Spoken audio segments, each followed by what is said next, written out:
Hey, good evening, everybody. Will WC Review reaching out with another kind of opinion slash unboxing. Of all the videos that I've made, I've gotten a lot of feedback and interest in the cold steel, the AD10s. The Demco AD10s have turned out to be one of my all-time favorites. And I mentioned to a couple of folks, I was talking to Satu Dave, Pistol Pete, and I think Casanova was another guy that I've been talking to about the AD10s. I know Pistol Pete was liking the Tonto blade, but I mentioned I was getting this blade, and I got it, and I want to share it with you. Now, okay, here's the AD10, right? Here's the cold steel regular AD10, but I mentioned I was getting this one. Check this puppy out. PVD coated black AD10. How nice is that, right? It's the same 8.5 inches. The blade's 3.625, 3.5 inch cutting edge. The width is 1 1/4. The blade thickness is 150 thousandths. CPM S35 VN. I always wondered what CPM stands for. It's Crucible Particle Metal. And Crucible is the name, Crucible Industries. I actually work with them in my job. Crucible Industries is the company that invented CPM S35 VN steel, amongst many other wonderful steels. But check that out. Pretty cool, right? Just a little tidbit. But yeah, look at this. The handle is 5 1/4. The handle width is 1.125. Like, who gives a shit? The handle is 0.6, but it's the G10. Listen, this is the same exact knife as the regular AD10, only with a black PVD coated blade. Just awesome. I mean, just the way it feels in the hand, unbelievable. It's the exact same knife as the silver satin AD10, but in all black. They have an OD green and a dark earth model too, and that's available on Blade HQ. That's where I got this from, and the price was typical, like $1.50, $150. Had to have it. I'm definitely going to probably get another color, but in case you haven't noticed, this is the box. I can now get this out of here, but it looks like a new box too. It's cool looking. In case you haven't noticed, I'm an AD10 fan. This is the Tonto that Pistol Pete was loving on, and I'm loving on it too.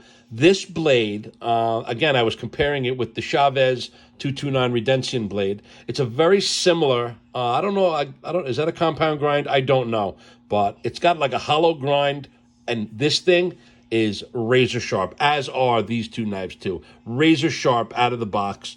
But I don't know if that, I would say that is a flat grind on the tip. And look at the beef there. I mean, that's pretty thick.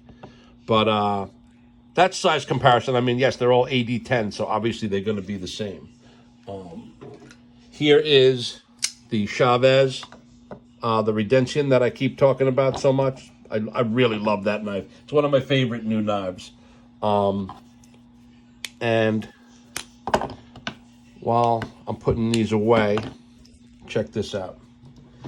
Here's some more cold steel stuff.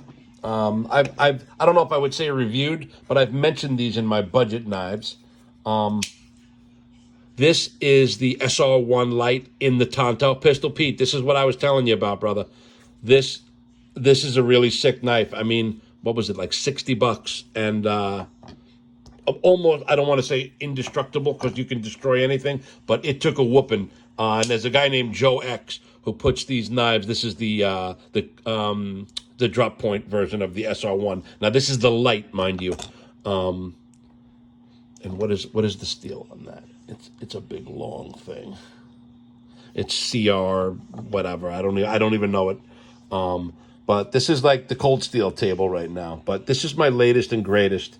And I mean, that looks cool, doesn't it? Look at the way everything's blacked out. The triad lock, everything is blacked out. I'm definitely gonna get another one. I don't want my wife to hear me, but I'm gonna get another color too. They are awesome.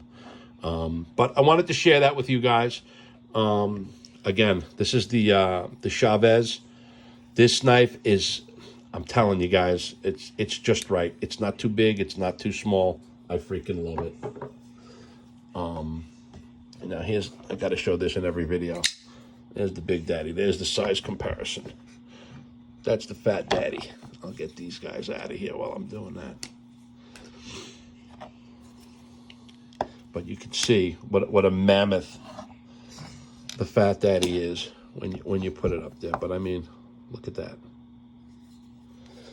And again, you get a good idea now, the Vulcan blade. When you see this in the correct light, it looks like there's fire captured within the blade. I mean, I guess this was really supposed to be about the AD10, but it's really kind of just, it's fun to talk about all the different knives that I have. This is still my #1 favorite knife of them all. I'm going to be doing a top 10, but I guess I just spoiled it. Here's the other Husky. I'm just really loving these. As you can see, I'm a one-take guy, so I probably would edit some of this out if I were doing any editing. But I love talking knives. And again, the best knives I've never had a better knife than that, not yet. The next knife I'm looking to get for my birthday, which is next month, is going to be the Riot. And I'm thinking, I got my computer up. I'm thinking it's going to be the Torrent. That's the one I'm looking at. It's going to either be the K4 or the Torrent made by Riot. I've been doing my homework, and both of those knives are just super sick. So check those out. And they're not cheap, but they're not like that. This was expensive, but this is a very reasonable knife. And it's hot looking. It'll take a beating. It's super sharp. This is a great EDC. Oh, that's another thing that's important. 6.83 ounces. In my opinion, some people say, "Wow, that's hefty." In my opinion, that's light. This is a very, very carryable. The G10, it's very EDC. You could carry this in your sweatpants and be just fine. But I've been waiting for this. I got it. I just wanted to share it with you guys. Let me know what you think. PVD coated AD10. Loving it. Thanks, guys. Have a good night. I'll have some more stuff for you soon. Bye-bye.